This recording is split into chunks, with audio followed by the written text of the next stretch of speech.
दोस्तों आज की वीडियो में शुरू करने वाले हैं हम लोग लेसन नंबर 11 ताप मिति एवं ऊष्मीय प्रसार। तो शुरू करेंगे इसका लेसन। तो क्या करेंगे हम लोग, सबसे पहले थ्योरी ही पढ़ेंगे, इसके थ्योरी को देखते हुए और तब हम लोग सॉल्व करेंगे इसके अभ्यास प्रश्न को। ठीक है, थ्योरी इसलिए देखेंगे क्योंकि जो कोई भी लेसन पढ़ रहे हैं, यदि उसकी थ्योरी नहीं समझ रहे हैं, फिजिक्स के थ्योरी नहीं समझेंगे तो आप उसके जो भी न्यूमेरिकल्स है उसको सॉल्व नहीं कर पाएंगे।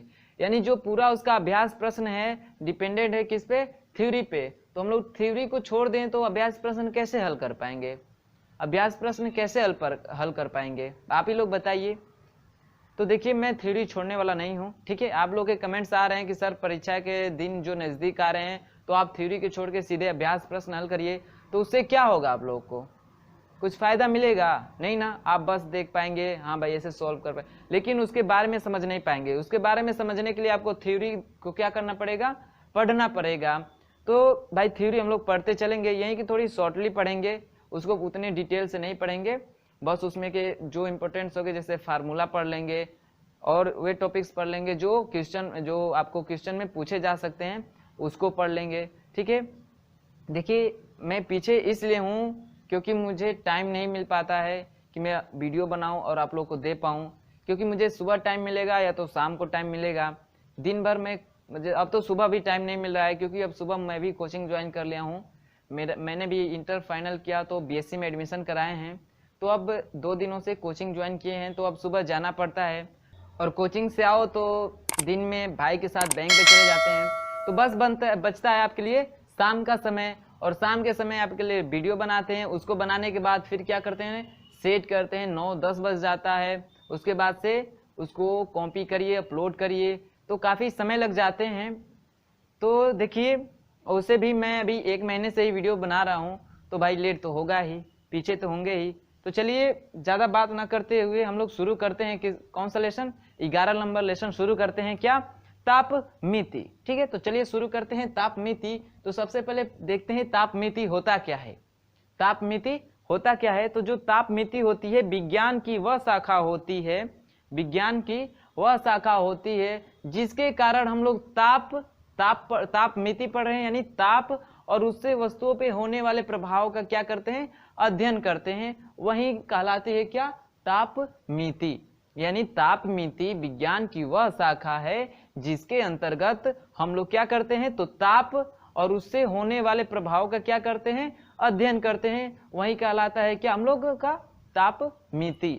अब ताप मिति ताप का अध्ययन करते हैं, उसके प्रभाव का अध्ययन करते हैं। तो ताप क्या होता है, तो क्या होता है, ताप क्या होता है, कोई पूछेगा तो आप क्या बताएंगे कि ताप क्या होता है। तो देखिए बताएंगे कि ताप जो होता है वस्तु का वह गुण होता है, ताप वस्तु का वह गुण होता है जिससे यह निश्चित होता है या जिससे हम लोग जान पाते हैं कि यदि वस्तु को किसी दूसरी वस्तु के संपर्क में ले जा रहे हैं तो वह वस्तु ऊष्मा दे रही है या ऊष्मा ग्रहण कर रही है। ये किससे पता चलता है, तो ताप से पता चलता है। किससे पता चलता है, ताप से। तो ताप की डिफिनीशन क्या बताएंगे कि ताप किसी वस्तु का वह गुण है जिससे हम लोग जान पाते हैं कि इस वस्तु को किसी दूसरे वस्तु के संपर्क में ले जाएं तो वस्तु क्या करे, 2 ही कंडीशन होगा, या तो ताप देगी या ताप लेगी, यानी ऊष्मा का आदान प्रदान करेगी तो लेगी या तो देगी किसी दूसरे वस्तु के संपर्क में ले जाने पर। तो ताप क्या है, किसी वस्तु का वह गुण है जिससे हमें यह पता चलता है कि यदि उस वस्तु को किसी दूसरी वस्तु के संपर्क में ले जा रहे हैं तो वह ऊष्मा ग्रहण कर रही है या प्रदान कर रही है। ये होता है क्या, ताप। और ताप को क्या करते हैं, ताप को मापने के लिए हम लोग 4 फार्मूले का यूज, 4 मतलब यंत्र का यूज करते हैं, पैमाने का यूज करते हैं। क्या, सेल्सियस, क्या करते हैं, एक सेल्सियस, दूसरा फारेनहाइट और केल्विन, ठीक है, केल्विन, और एक और होता है र्यूमर।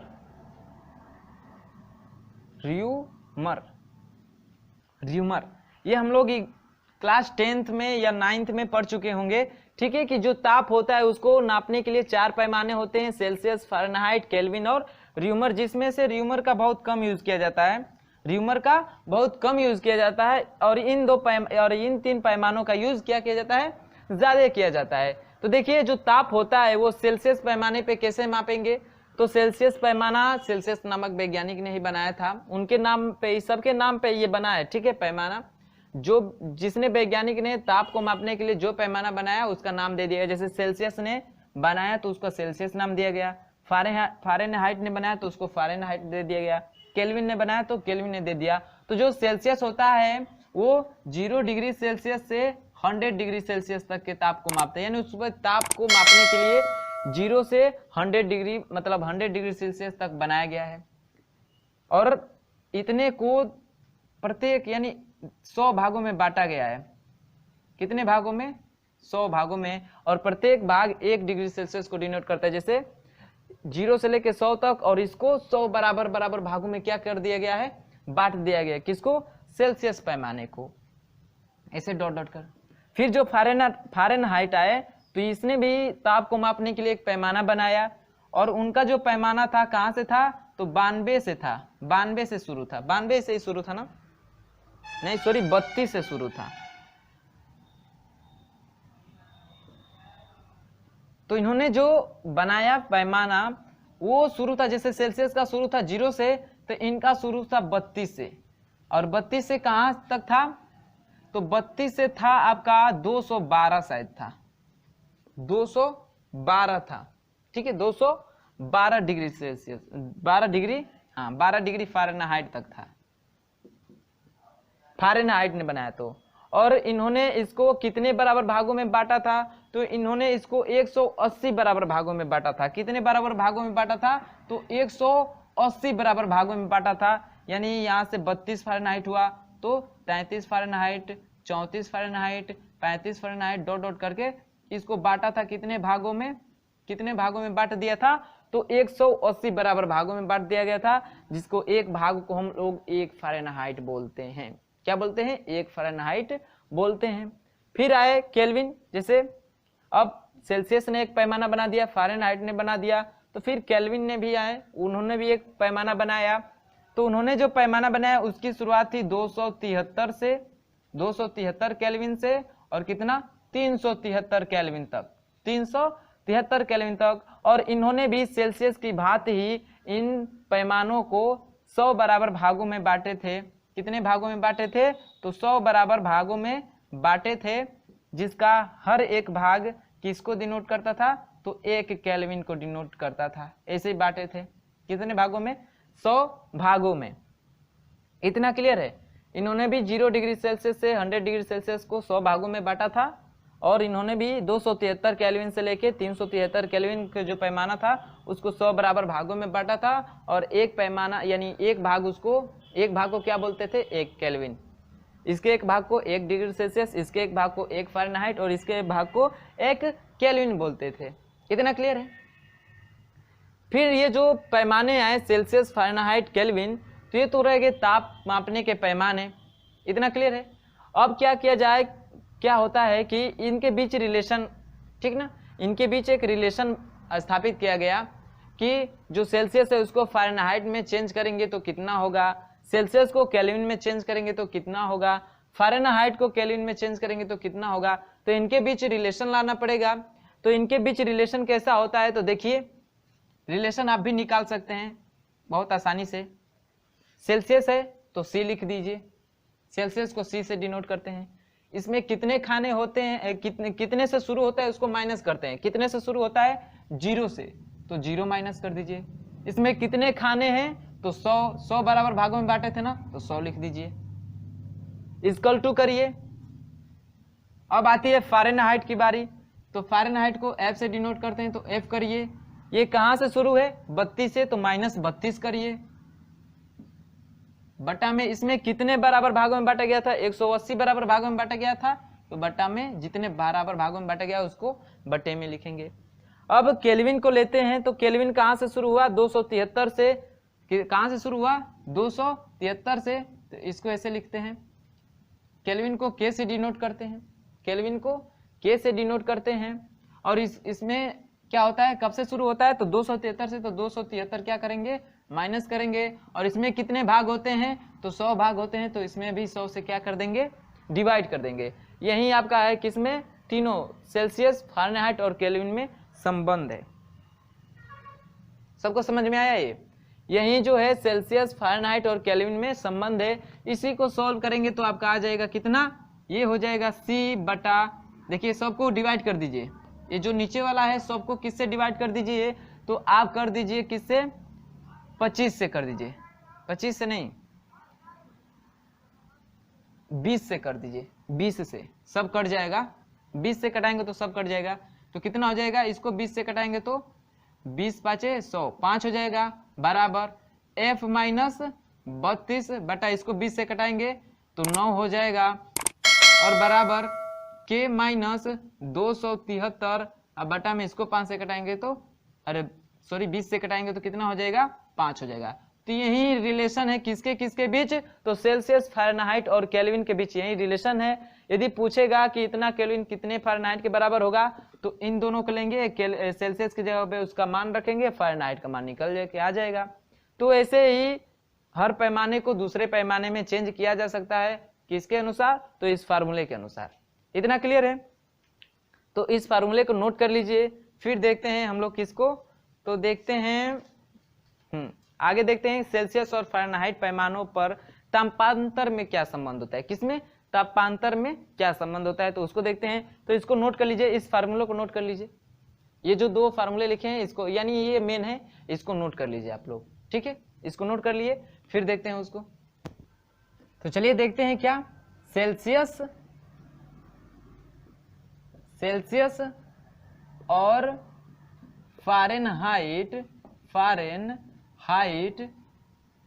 पैमानों का तापांतर में संबंध, यही ना, पैमानों पर तापांतर में संबंध, पैमानों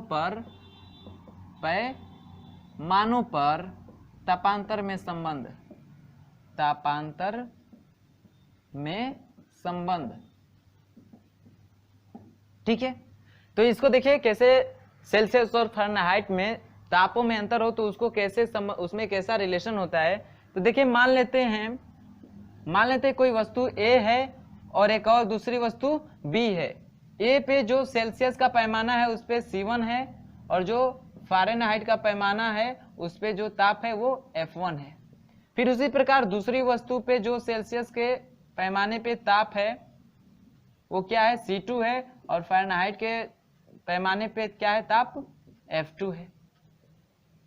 तापांतर निकालेंगे तो क्या करेंगे, C1 माइनस C2 करेंगे ना, तो क्या करेंगे, तापांतर निकालेंगे तो C1 माइनस C2 या C2 माइनस C1, तो ये क्या हो जाएगा, डेल्टा C हो जाएगा। और वैसे ही F2 का निकालेंगे, अरे सॉरी फ़ारेनहाइट का निकालेंगे तो F1 माइनस F2 बराबर डेल्टा F हो जाएगा। क्या हो जाएगा, डेल्टा F हो जाएगा। और हम लोगों ने जो फार्मूला लिखा था यहाँ पे C/5 बराबर F/-32/9, उसी फार्मूले में रखेंगे। तो जो C माइनस 0 रख रहे थे ना, तो देखिए जो C था उसका यहाँ पे मान है, 0 का मान यहाँ पे, तो तापांतर निकालेंगे तभी ना आएगा डेल्टा C। तो यानी C माइनस 0 के जगह पे क्या लिखेंगे, डेल्टा C, और उसके बटे में क्या आया था, 5 आया था, बराबर F-32, F का मान दिया होगा, F1 का मान जो F था, और F2 जो 32 दिया था वो F2 का मान है, तो उसके बीच अंतर, तो क्या हो जाएगा, डेल्टा F बटा में इसके बटा में क्या था, 9। तो यही जो संबंध है किसका है,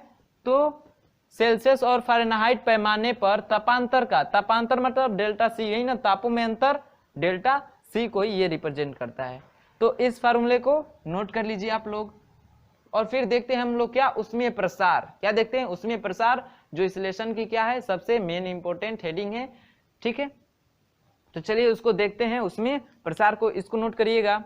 और एक बात और ध्यान रखिएगा, नोट में एक बात ध्यान रख लीजिएगा कि जो देखिए जो सेल्सियस का पैमाना था उसको भी कितने भागों में, 100 भागों में बांटते हैं, और जो फ़ारेनहाइट का पैमाना है उसको भी 100 भागों में बांटते हैं। तो जो 1 डिग्री सेल्सियस होता है बराबर होता है किसके, 1 केल्विन के बराबर होता है, 1 केल्विन के बराबर होता है। और इसी तरह दो वस्तु ले ले A और B, इस पे जो ताप हो सेल्सियस पे T1 T2 हो, और इस पे भी हो, जैसे इस वाले पे सेल्सियस में उसका स्मॉल T1 व T2 हो, और केल्विन पैमाने पर कैपिटल T1 और क्या हो, T2 हो। तो ये बराबर होते हैं।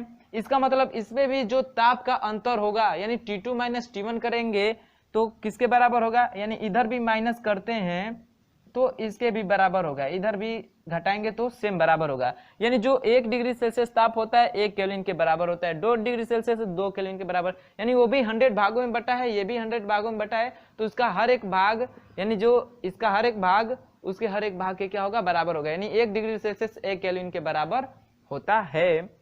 ठीक है, तो चलिए इस फार्मूले को नोट कर लीजिएगा और इस बात को ध्यान रखिएगा। और देखते हैं हम लोग क्या, उसमें प्रसार, क्या देखते हैं, उसमें प्रसार।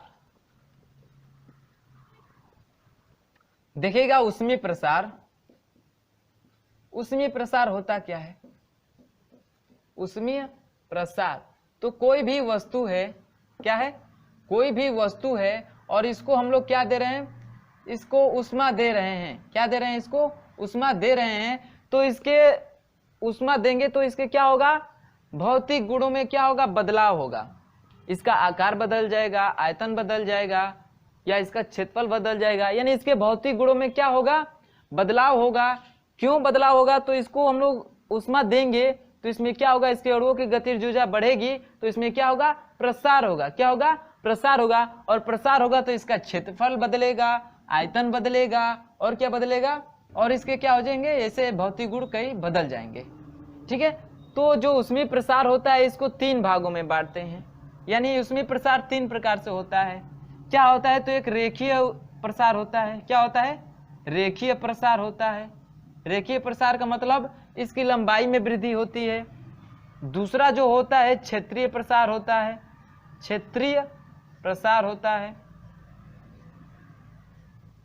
और तीसरा जो होता है वो क्या होता है, आयतन प्रसार होता है, आयतन प्रसार होता है। यानी कोई भी वस्तु को गर्म करेंगे, किसी प्रकार की भी वस्तु है और यदि उसको गर्म करते हैं, यानी जो उष्मा की कुचालक है उसको नहीं, ठीक है, जो उष्मा की सुचालक है उनकी बात करें। अब ये नहीं कि लकड़ी को भी गर्म करें तो उसका भी आयतन आकार बदलेगा, तो ये मैं नहीं कर रहा हूँ, ठीक ना। जो उष्मा की क्या होती है, सुचालक होती है, उसकी बात करें तो यदि उन पे ताप दिया जाए तो उनका रेखीय प्रसार, यानी उनमें जो भौतिक गुण बदलते हैं तो कौन कौन से, तो उनमें रेखीय प्रसार होता है, क्षेत्रीय प्रसार होता है, आयतन प्रसार होता है। क्या होता है, ये सब प्रसार होते हैं। तो रेखीय प्रसार का क्या फॉर्मूला होता है, यानी उसके रेखीय यानी लंबाई में कैसे वृद्धि होती है, वो कैसा होता है। तो देखिए रेखीय प्रसार गुणांक कैसे बोलते हैं, देखना रेखीय प्रसार गुणांक, और इसको दिखाते हैं अल्फा से। किससे दिखाते हैं, अल्फा से। जो अल्फा होता है, क्या जो अल्फा होता है वो किसके बराबर होता है, तो इस वस्तु की क्या लंबाई में वृद्धि, यानी वस्तु के लंबाई में वृद्धि बटा में वास्तविक लंबाई, बटा में वास्तविक, सॉरी ऐसे वास्तविक लंबाई अगुणे तापांतर, गुणे तापांतर, यानी उसको कितना ताप दिए हैं, यानी उसके ताप में अंतर कितना है, ये होता है रेखीय प्रसार गुणांक। अल्फा बराबर वस्तु के लंबाई में वृद्धि बटे में वास्तविक लंबाई गुणे तापांतर। इतना क्लियर है। वस्तु की लंबाई में वृद्धि यानी इसकी लंबाई क्या लेते हैं, वस्तु की लंबाई L लेते हैं, क्या लेते हैं, L लेते हैं, तो क्या हो जाएगा, उसकी लंबाई में वृद्धि डेल्टा L हो जाएगा बटे में उसकी वास्तविक लंबाई क्या लिए हैं, L लिए हैं, और तापांतर यानी उसमें ताप में अंतर कितना होगा, डेल्टा T की। तो यही अल्फा बराबर निकल के आता है डेल्टा L अपान L डेल्टा T। ये होता है क्या, रेखीय प्रसार गुणांक। उसी तरह क्षेत्रीय प्रसार गुणांक करेंगे तो क्षेत्रफल को किससे डिनोट करते हैं, A से, तो बस जहां पे L है वहां पे A हो जाएगा। और जो क्षेत्रीय प्रसार गुणांक होता है इसको दिखाते हैं बीटा से, तो आता है बीटा बराबर delta A upon A delta T। ये हो गया आपका क्या, क्षेत्रीय प्रसार गुणांक। तो एक ये फार्मूला बना और एक अल्फा बराबर, यानी एक यहाँ पे अल्फा बराबर बना क्या, ये वाला फार्मूला। ठीक, उसी प्रकार आयतन प्रसार गुणांक, आयतन प्रसार गुणांक को दिखाते हैं गामा से, तो ये गामा बराबर हो जाता है क्या, डेल्टा V। आयतन को दिखाते हैं किससे, V से, तो डेल्टा V अपान V इंटू डेल्टा T। ये रहे आपके क्षेत्रीय प्रसार गुणांक से 3 फार्मूले। तो इन फार्मूलों को नोट कर लीजिए और फिर बढ़ते हैं द्रवों का उसमें प्रसार। ये तो रहे ठोसों का, किसी ठोस को उष्मा देंगे तो उसमें कौन कौन से प्रसार होंगे, तो रेखीय प्रसार गुणांक होगा, क्षेत्रीय प्रसार होगा, आयतन प्रसार होगा। तो ये रहे उसके रेखीय प्रसार गुणांक के फॉर्मूला, ये रहा क्षेत्रीय प्रसार गुणांक का फॉर्मूला, और ये रहा आयतन प्रसार गुणांक का फॉर्मूला।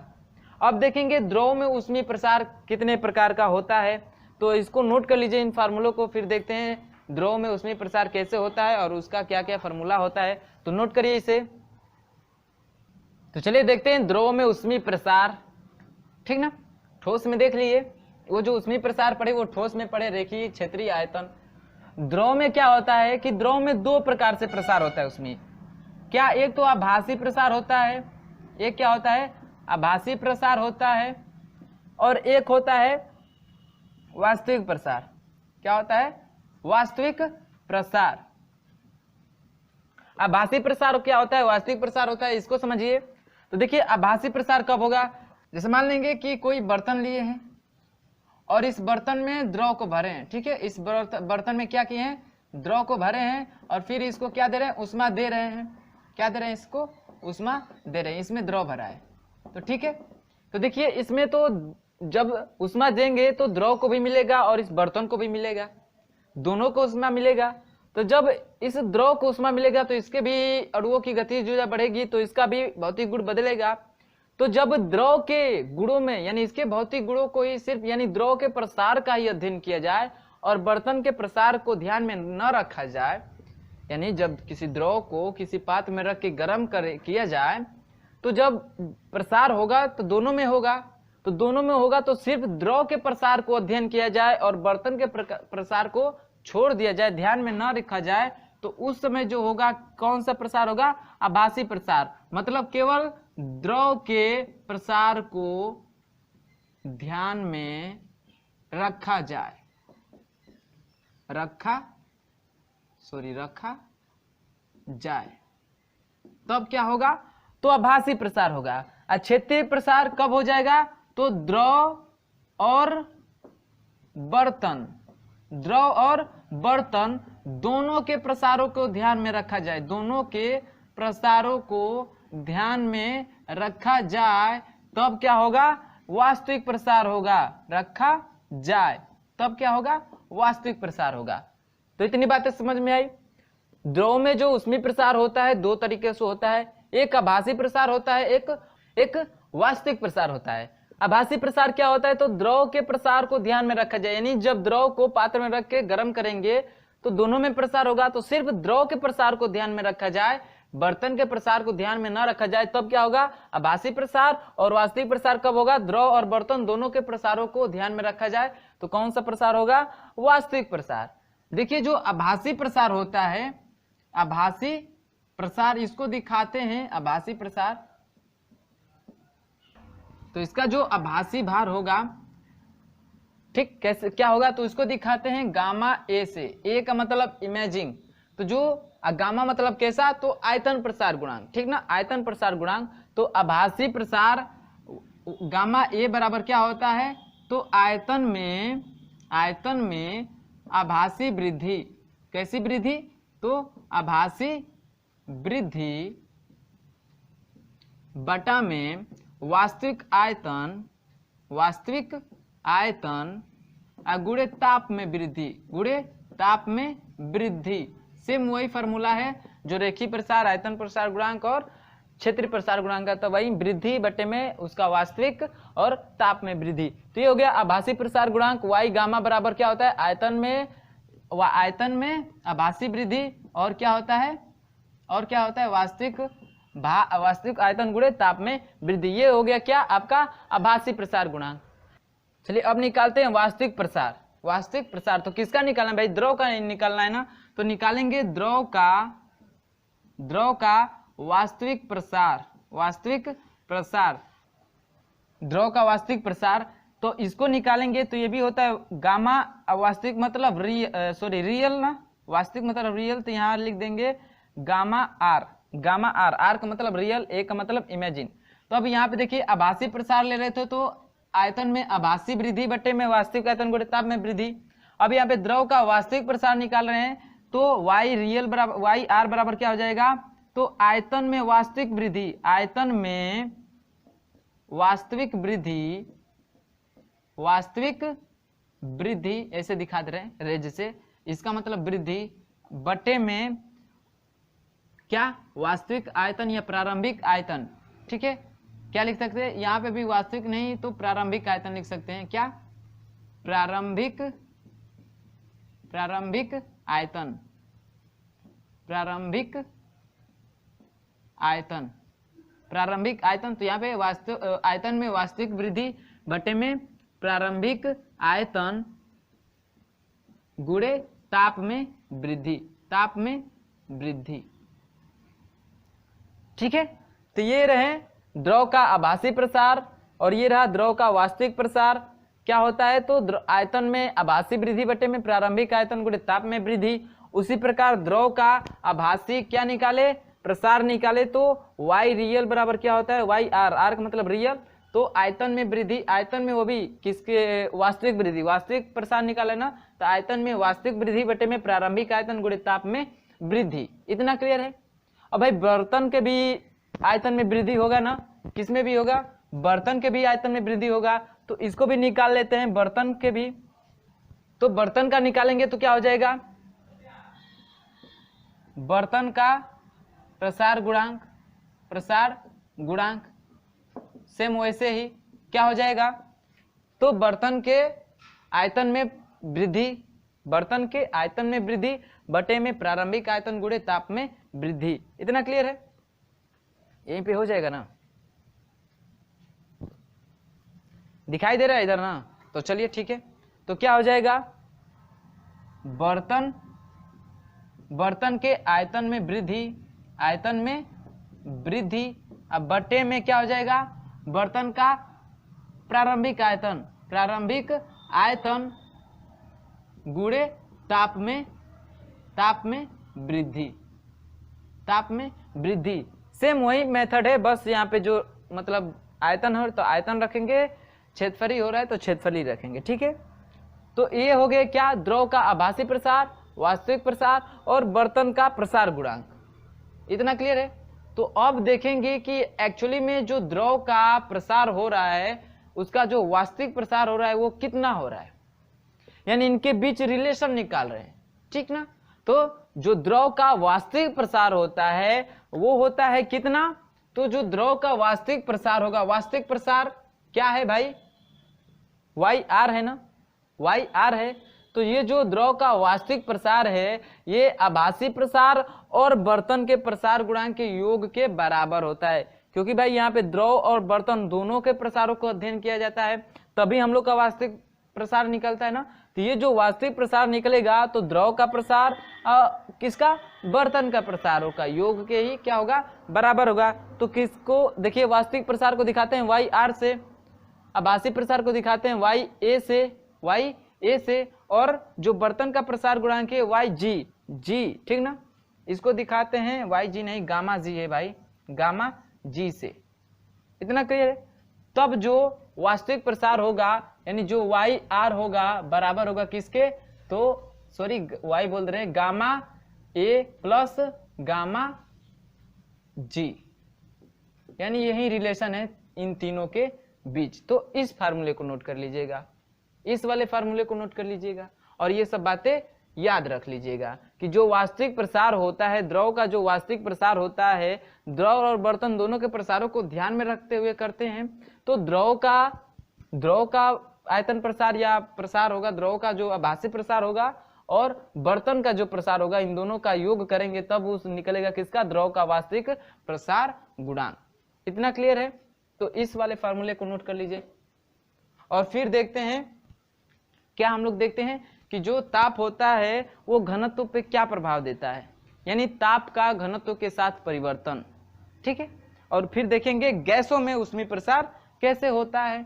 तो चलिए इसको नोट करिए और फिर देखते हैं उन टॉपिक को, और ये थ्योरी समाप्त करके और बढ़ते हैं हम लोग न्यूमेरिकल किस तरह। ठीक है,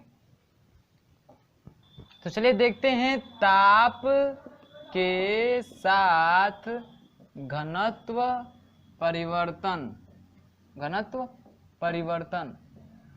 तो देखिए कोई भी वस्तु है, ठीक ना। कोई भी वस्तु है यदि उसको गर्म कर रहे हैं और उसका आयतन बदल रहा है तो ताप बदलने पे जो उसके घनत्व में परिवर्तन होगा वो कैसे होगा, तो उसके लिए फार्मूला होता है डी टी बराबर, डी घनत्व है ना, डी टी बराबर डी नॉट और क्या होता है भाई formula, D not 1 minus gamma T, 1 minus gamma T. D not क्या है, तो 0 डिग्री सेल्सियस पे घनत्व है। dt क्या है, तो t डिग्री सेल्सियस पे घनत्व है। गामा क्या है, तो आयतन प्रसार गुणांक है, आयतन प्रसार गुणांक है, पढ़ चुके हैं, आयतन प्रसार गुणांक है। और वहीं जो t है ताप है, कितने ताप पे। तो जो ताप के साथ घनत्व परिवर्तन होता है, ताप के साथ जो घनत्व परिवर्तन होता है, यदि किसी भी वस्तु को कैसे होता है, तो किसी भी वस्तु को ताप देंगे तो उसके आयतन में वृद्धि होगा, आयतन में वृद्धि होगा तो भाई ताप बदलेंगे तो उसका घनत्व में भी परिवर्तन होगा। तो वो घनत्व में परिवर्तन इसी फार्मूले द्वारा हम लोग निकालते हैं। किस फार्मूले द्वारा, तो डी टी बराबर D not 1 minus gamma T, D zero क्या है, 0 डिग्री सेल्सियस पे ताप है, उसका घनत्व है। पूछेगा इतने डिग्री सेल्सियस पे कितना घनत्व होगा, तो बस यहाँ से इसी फार्मूले में रख के और निकालते हैं। तो इस फार्मूले को नोट कर लीजिएगा, इसको अच्छे से लिख दे रहे हैं। क्या होता है, डी टी बराबर D not 1 minus gamma T, gamma T. तो इस फार्मूले को नोट कर लीजिए, इतना क्लियर है।